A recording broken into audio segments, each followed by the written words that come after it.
Welcome to Osho তপোবন। এটা একটা international meditation commune. এখানে আমরা আসছি আজকে দেখি, ঘোরাঘুরি করি। Let's go.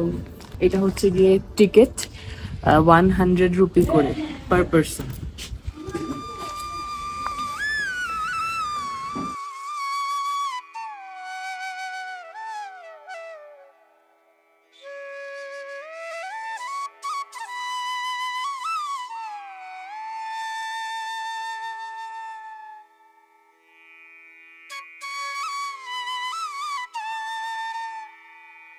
তো গাইস, এটা কিন্তু একটা রিসর্টের মতো। এখানে চাইলে আপনি স্টে করতে পারেন। এখানে রুমও আছে। যারা হচ্ছে গিয়ে 7 দিন বা আরো বেশি মেডিটেশন করতে চায় তারা এখানে স্টে করে। আর এখানে আপনারা ওনাদের ড্রেসও কিনতে পারবেন। যেমন আমার হাজবেন্ড কিনেছে মেরুন কালারের একটা ড্রেস, এরকম পাঞ্জাবির মতো, আমাদের সুন্দরই লাগে। আর এখানে মানে এত পাহাড়ের উপর অনেক ঠান্ডা লাগছে, আমি ভাবিও না এত ঠান্ডা লাগবে। তো চলুন এক্সপ্লোর করি।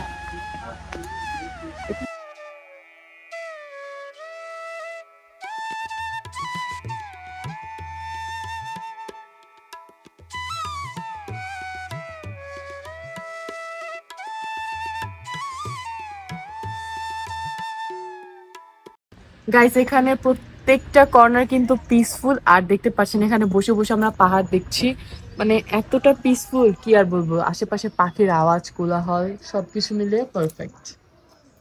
সো এখন আমরা ঘুরতে ঘুরতে চলে আসলাম তাদের মেডিটেশন হলে। অ্যান্ড এর পাশেই রয়েছে এরকম সুন্দর একটি পাহাড়, সাথে হচ্ছে কি এটা হচ্ছে মেডিটেশন হল। এখন বন্ধ আছে, একটু পরে মেডিটেশন চালু হবে।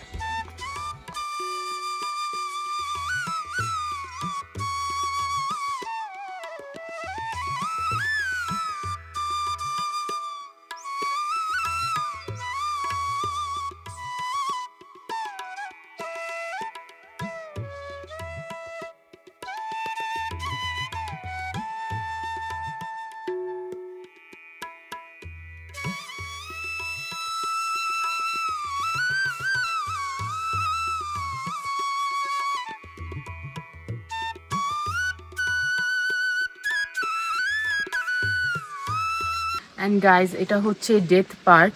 এখানে ডেথ নিয়ে মেডিটেশন করানো হয়। আমরা যে মৃত্যুকে ভয় পাই সেটাকে কাটানোর জন্য এই মেডিটেশনগুলো করা হয় সাধারণত। আর এখানে দেখতে পাচ্ছি আমরা ডেথ নিয়ে অনেক কিছু লেখা, ওশো লিখেছে।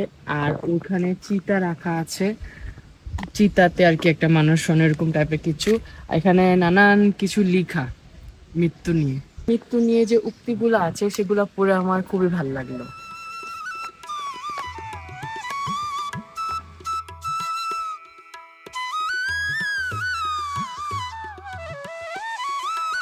আর গাইস, দেখতে পাচ্ছেন এখানে ওয়াটারফল হচ্ছে। আল্লাহর কি সুন্দর ক্রিয়েশন, এত সুন্দরভাবে এই রিসর্টটা বানানো, পুরোটাই ন্যাচারাল ভিউ। আর এখানে মেডিটেশন করার জন্য পারফেক্ট একটি প্লেস। মেডিটেশনের জন্য এই রিসর্টটা বানানো হয়েছে, তাই আমাদের এখানে আসা।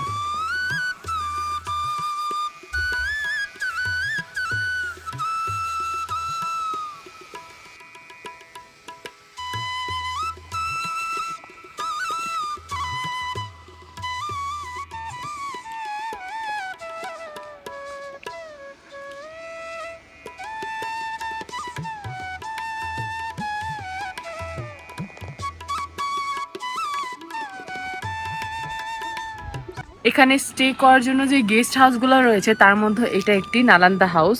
আর দেখতে পাচ্ছেন কি মডার্ন অ্যান্ড সুন্দর করে বানানো হয়েছে। এই পাহাড়ের উপরে যে এরকম ভাবে বানানো হয়েছে, এটা কিন্তু বিশাল ব্যাপার। আসলে জায়গাটি বেশ বড়, যারা আসবেন সময় নিয়ে আসবেন। আর উঁচু নিচু তো, যেহেতু পাহাড়ের টিলার মধ্যে অবস্থিত, এই জন্য একটু প্রবলেম হতে পারে।